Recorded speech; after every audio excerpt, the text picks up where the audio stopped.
or whatever, and benches.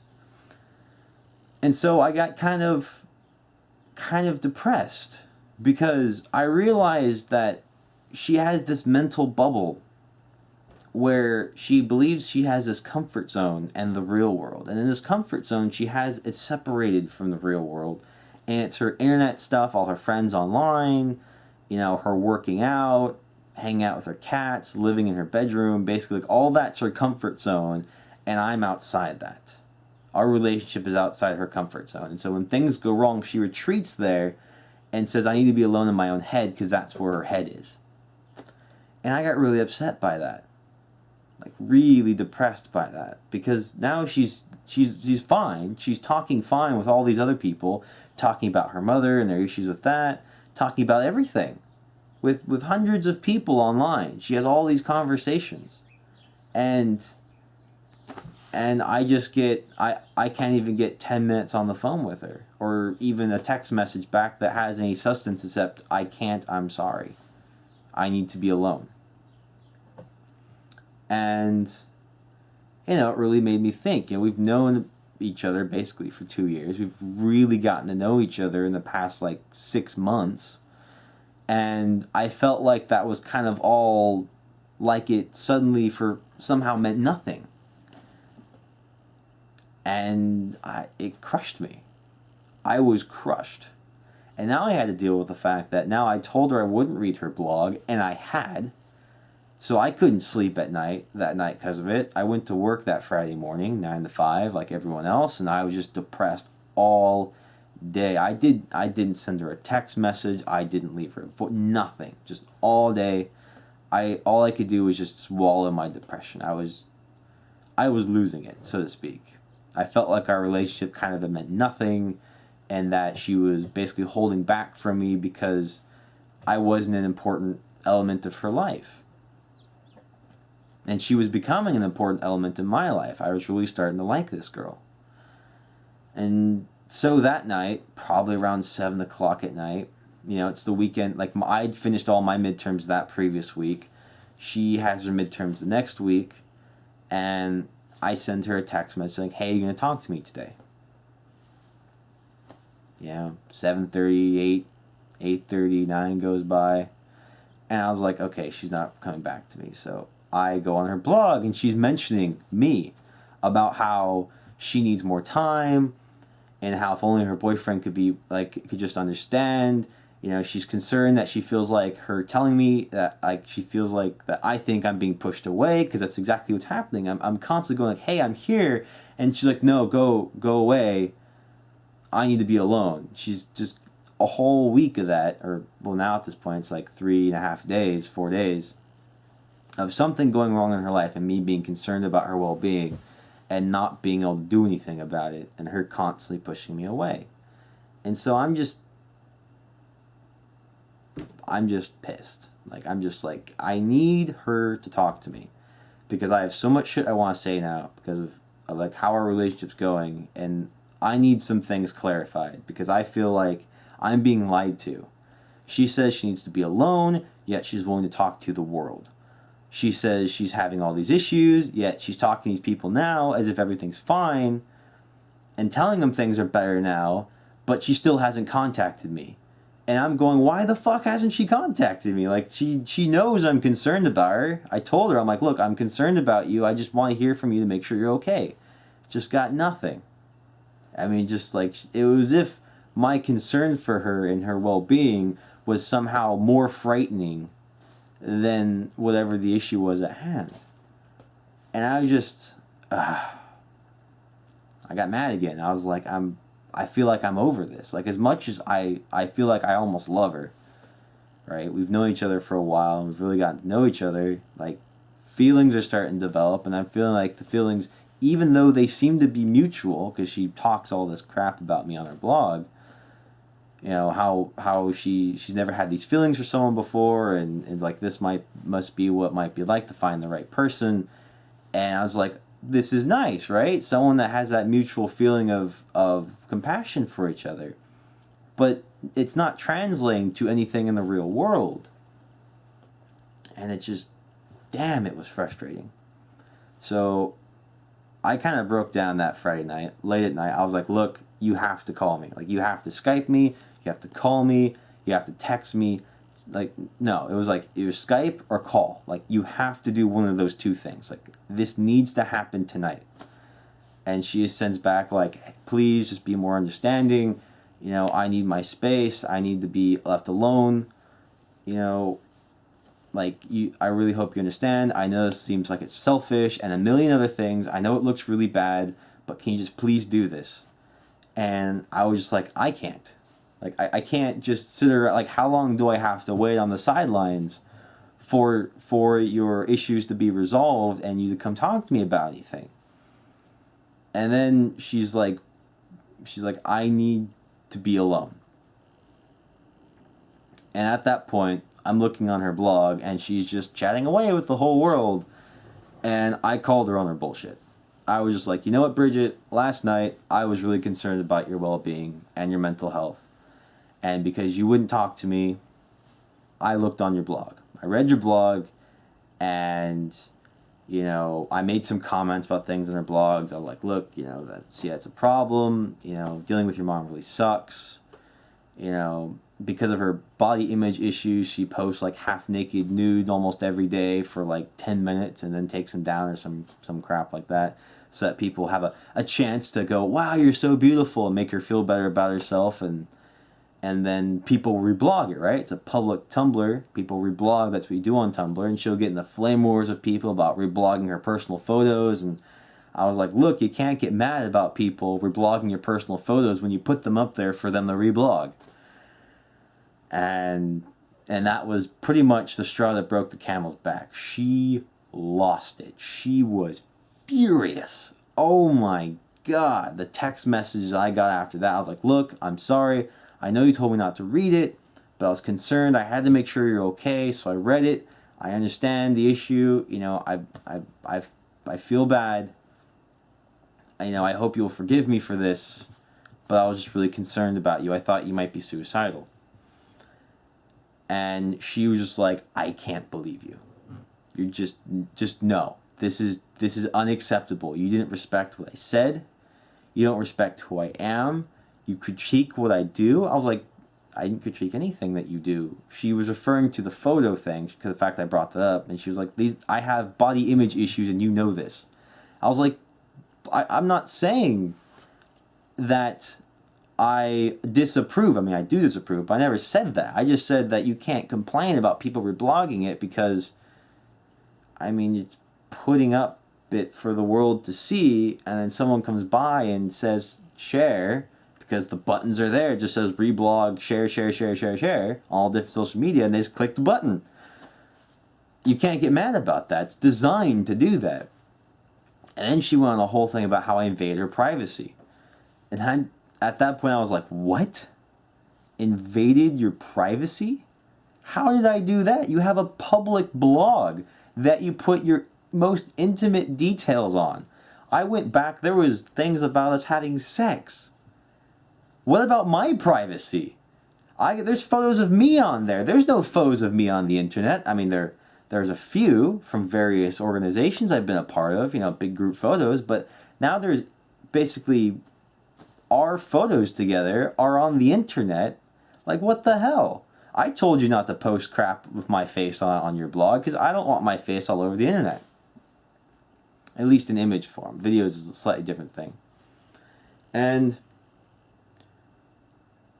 she lost it. She's like, I can't believe you. You don't respect who I am, what I say. You invaded my privacy. Like, how could I ever, I can't ever trust you again. This is way too much. Like, I can't be in this relationship anymore, not with someone who would do such things to me. Goodbye, don't text or call. And that was it. That was about 2 weeks ago. And over the course of the next week, I basically tried to get her back. It's like tried to get her to see my point of view, because I understand her point of view. She has this little bubble of imaginary safety that she lives in with her cats and her Tumblrs and her Instagrams and her whatever social media she has, Facebook, whatever. You know, her lifting and studying with her cats and Netflix. Like, that's her comfort zone. And so she believes her comfort zone is private.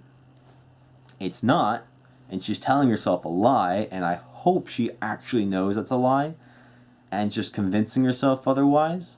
Because if she actually believes it's private, then that's just, I mean, how do you, I mean, how do you convince someone, like I'm an atheist, how do you convince someone who's lived by the Bible that the Bible is just a book? It's almost impossible, right? How do you convince someone that's lived their whole life believing that a blog on Tumblr that's public is private? It's, I don't know. So, that was the official end of the relationship. Now, I tried to get her to take me back a couple times, which basically ended up bordering on the edge of harassment, because every time I'd prod her with like, hey, I know we're done, but can we just like talk about this? Because I don't like leaving relationships where the wounds are bleeding. Because I can read on her blog, because she basically, after I told her I found her or read her blog, she shut it down and moved it to a new URL, leaving a post on her old URL pointing to the new one. It's like, and then she makes a post about, I can't believe he found my blog, that's so creepy and disgusting, and he's a bit of a computer guy, so he can probably find this one. I'm like, you left a link from your old blog to your new one. I mean, anyone can find that. It just, I mean, it was like, she's a sociology major and constantly brought up my ignorance towards the blight of, the underprivileged and people of color and the people who don't have the same opportunities, because, I'm a white middle class guy, right? I don't have all the opportunities in the world, but I have a lot more than, say, someone who's, African American, born and raised in like the ghettos of Chicago. And I understand that, but I don't know everything about sociology because I don't spend 40 hours a week studying it like she does, and she doesn't know everything about computers because she doesn't do the same that I do. And sometimes I can't believe the level of ignorance that she had on this. Like, just, I mean, you can Google her name, and you find half of her social media and everything right there. It's like, how is that possibly private? So I'm gonna move on from this privacy thing because I'll go around that forever. Because that's my like I can't believe this, I can't believe her moment. So essentially, whatever trust she had for me was broken that night. But she still really cared for me, and I knew that because I could read her. I didn't care. It didn't matter because she knew I read her blog. I can just read her blog whenever I want. And she kept talking about how she thought I was the one, and I can't believe I would do this, and how much she misses me, and all these things. I'm like, well, what if I just ask her to take me back? So let's see what happens. So I send her like an email, like a nice kind of closing email explaining my situation of the story, how the events that led up to me doing what I did. I'm like, I hope you can understand. I explained what I thought her side of the perspective was, and how if that was correct, like, I understand this. If that's what you felt and that's what you think happened, I just want you to know I understand, and I'm sorry, right? I didn't want this to hurt you or damage you emotionally. I don't want that. I was trying to help you, and I was concerned about your well-being. But that got back with some kind of flame war from her on her Tumblr that she then sent me via email. That was nice. And basically she's like, don't email me again. So that was nice. So like that next week, I didn't even go to school the first 2 days. She was having all her midterms and stuff, and her last day of class was Thursday, and that was my last day of class as well. Normally she's not at school on Thursday until like noon or like 2 o'clock in the afternoon. By then I've left at noon to go to work. But she's posting on her blog about how she has to get there super early on Thursdays because her mother has to work on Thursday for some reason. It's normally her day off. So she's going to be there at like 6 o'clock in the morning. I'm like, well, I'll just get there at my normal time, and I'll walk past her normal study spot to get tea, and if she's there, I'll try and talk to her. Just And at this point, I feel bad because she thinks there's a chance I could be reading her Tumblr because it's fucking public. Anyone can find it. It's got her name on it, her face on it. That just frustrates me so much. And now it's at the point where I'm basically setting up situations based off information she doesn't know I have. So I know she misses me. I know she wishes that things had turned out differently. And so I'm like, okay, I know the relationship can't probably be salvaged, but maybe we can just kind of reconcile and just leave with a better understanding. That's really all I wanted, was just the end, walk away with her understanding why I did what I did, and her to recognize that I understood the problems I caused her. Because I essentially, when the days that she'd go off the radar, I won't know she's off the radar until basically it's been over 24 hours since she's replied to a text message or something. And so she always felt like that was pressure, right? Because I won't know to stop texting her because she won't tell me. She won't say, hey, something happened, I need to be alone. Then I'd be like, okay, I'll leave you alone.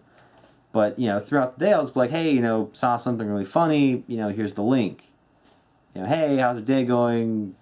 I don't know, I'm going to go, I don't know if you had plans for lunch or not, but I'm going to lunch with my buddy Brandon or something, like stuff like that. And she felt like that was pressuring her because I was constantly like a reminder that I was there in her life, and it was something that I guess required attention that she didn't believe she had the attention to give, and so she constantly felt pressured from me, and that was causing her anxiety. And it's like, oh my God, if you would just tell me, if I could just get one message from you saying, hey, I need like a day alone, I'll text you when I'll text you in 24 hours, and then texting me in 24 hours let me know everything's fine, that would have improved the situation immensely. But she couldn't do that. She couldn't bring herself to do that, or she wasn't mature enough to think about both sides of the relationship to think that would be a good idea. And so that Thursday morning, I'm at school. I'm in the club room that I normally hang out in. And I'm just kind of going, I really shouldn't do this. Really shouldn't do this. This is going to end up bad. This is going to end up really bad. And of course, it ended up badly. So I go over and I walk past Normal Study Spot to get some green tea because there's a little coffee tea place there. And I went to get green tea and I walked in. She was sitting right there. I was like, fuck. She looked up and saw me. I was just standing there. I'm like, well, now I have to go up and say something, right? I can't just walk past her. So I walk up and I was like, hi, you're here pretty early. She's like, yeah. And I was like, do you even want to talk to me at all? She goes, no.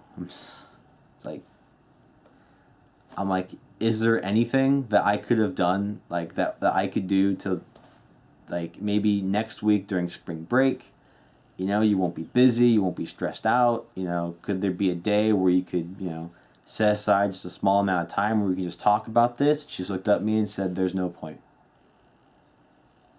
And I was just like, that's it? And she just stares at her laptop. And I can tell she's now getting emotional. She's starting to cry. And I'm like,